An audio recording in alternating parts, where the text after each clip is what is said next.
জাতীয়বাদী সমাজ পরিচালনা কমিটির সম্মানিত সেক্রেটারি জনাব মামুন পাটোয়ারি। বক্তব্য নিয়ে আছেন জনাব মামুন পাটোয়ারি।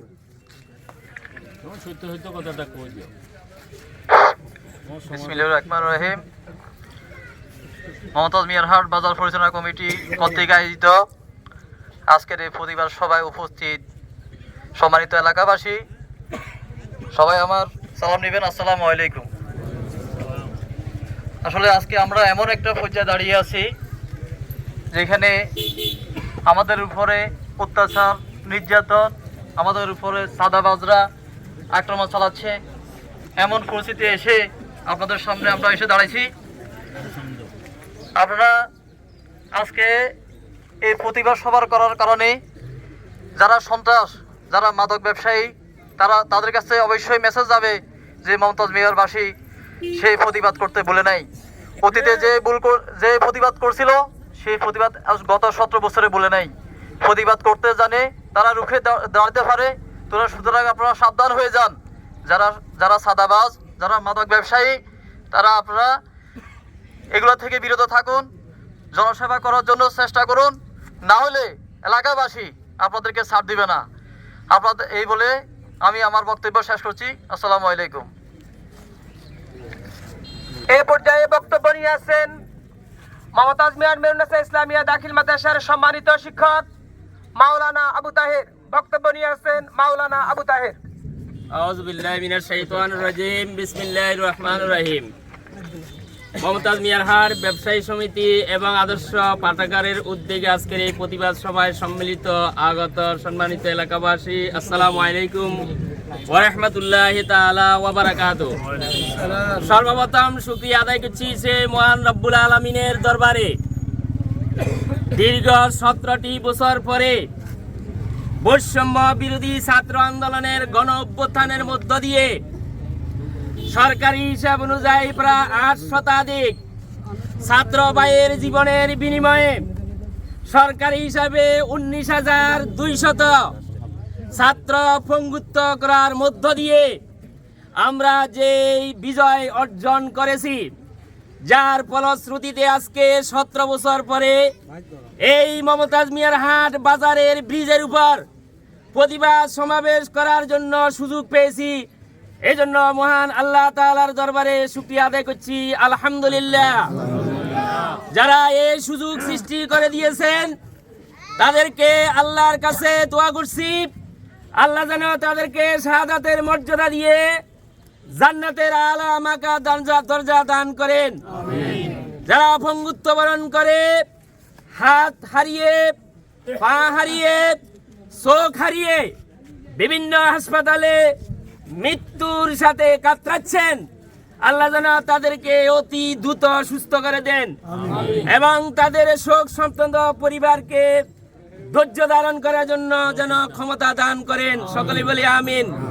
সম্মানিত উপস্থিতি, আমি দুঃখের সহিত আজকে যে বলা হয়েছে যে এখনো বিএনপি ক্ষমতায় আসে নাই, জামাত ইসলামী ক্ষমতা আসে নাই, জাতীয় পার্টি ক্ষমতা আসে নাই। দীর্ঘ 17টি বছর যেই স্বৈর শাসক পৈশাচিক সরকার আমাদের কাছে চেপেছিল, তাদেরকে আমরা হটিয়ে পরাজিত করে ওয়ার্ড সভাপতি থেকে শুরু করে প্রধানমন্ত্রী পর্যন্ত এবং বাইতুল মোকাররমের খতিব পর্যন্ত এমনভাবে পালিয়েছে, জনগণের সামনে দাঁড়ানোর মতো কোনো কর্ম তারা করে নাই। আমি উদাত্ত আহ্বান জানাবো, যারা চিন্তা করতেছেন, স্বপ্নে দেখতেছেন কোন দল ক্ষমতায় চলে আসছে, এই জন্য আপনি চাঁদাবাজি করছেন, আপনি সন্ত্রাসী করছেন, আপনি ইয়াবার ব্যবসা করছেন এবং গাঁজার ব্যবসা করছেন, মানুষকে অপহরণ করছেন। বৈষম্য বিরোধী ছাত্র আন্দোলনের যারা সমন্বয়ক এবং যিনি অন্তর্বর্তীকালীন সরকারের প্রধান উপদেষ্টা ডক্টর ইউনূস সাহেব, তিনি বলে দিয়েছেন ছাত্রদেরকে আন্দোলন এখনো থেমে যায় নাই। আন্দোলন ততদিন চলবে যতদিন পর্যন্ত বাংলাদেশ একটি সুখী, সমৃদ্ধশালী এবং সুন্দর একটি বাংলাদেশ বিনির্মাণ যতদিন পর্যন্ত শেষ না হচ্ছে, ততদিন পর্যন্ত তোমরা এই আন্দোলন চালিয়ে যাবে। সুতরাং স্বপ্নে দেখার কোনো কারণ নাই।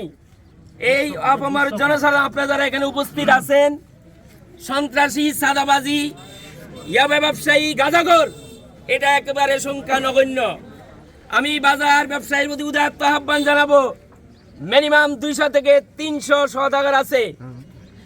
একজন এক একটা লাঠি রেখে সেই যেই দলের হোক, যদি চান্দা চায়, যদি এ ব্যবসাতে জড়িত থাকে, গাঁজা ব্যবসাতে জড়িত থাকে, যেই কোনো সামাজিক অপরাধের সাথে জড়িত থাকে, আপনারা যদি সকলে একাত্রে সোচ্চার হন, আমার মনে হয় কেউ সন্ত্রাসী করার কোনো সুযোগ নাই। যে রাইফেল জসিম বিগত সরকারের আমলে আওয়ামী লীগের ছত্রছায়া থেকে, তার আগে বিএনপি ছত্রছায়া থেকে, এবং গত আমলে নিজাম আজারীর হাত ধরে আরো অসংখ্য তার সাথে যে তা ছত্রছায়া থেকে ইয়াবা ব্যবসা, গাঁজা ব্যবসা, এটার সাথে জড়িত। আমি হচ্ছে মজবুরের, আমার একটা সমাজ আছে, সেই সমাজের আমি সভাপতি আজকে প্রায় 22 বছর। আমি আমার সমাজের ওখান দিয়ে যাই, ওই রুট ব্যবহার করে, আমার যে সমাজ এলাকা ওই রুট ব্যবহার করে। আমি ইতিমধ্যে বলে দিয়েছি, যদি তাকে আমার এই রুটে পাওয়া যায়, হাত পা ভেঙ্গে আমাকে খবর দিবে, আমি তাকে সন্ত্রাসীকে ওই জেলখানায় ঢুকাই দিব। সেই যত বড় ছত্রছায়া থাকো রাজনীতিক এবং যত বড় গুন্ডক, এগুলো আমরা করিয়ে আসছি, দেখিয়ে আসছি, এবং অস্ত্রের ভয় দেখিয়ে, গুন্ডামির ভয় দেখিয়ে আমাদেরকে স্তব্ধ করা যাবে না। আমি এই মমতাজ মিয়া ব্যবসায়ী সমিতি আহ্বান জনসাধারণকে বলছি যে আমাদের ভাইদের রক্ত এখনো মুছে যায় নাই, আমাদের ভাইদের এখনো চোখের পানি মুছে যায় নাই, আমাদের ভাইদের পিতামাতার এখনো শোক মুছে যায় নাই। সুতরাং তাদের সাথে গাদ্দারি করা, বিশ্বাসঘাতকতা করা যদি আমরা করি, তাহলে আমরা ঠেকে যাব। আমি সবার প্রতি উদাত্ত আহ্বান জানাবো, সামনে এইরকম যদি কোনো কর্মসূচি আসে, আমরা সবাই মিলে একত্রে এটা প্রতিহত করবো ইনশাআল্লাহ। বলে আমি আমার সংক্ষিপ্ত বক্তব্য শেষ করলাম। ওয়া মা তাওফীকি ইল্লা বিল্লাহ। আসসালামু আলাইকুম ওয়া রাহমাতুল্লাহি তাআলা ওয়া বারাকাতুহু।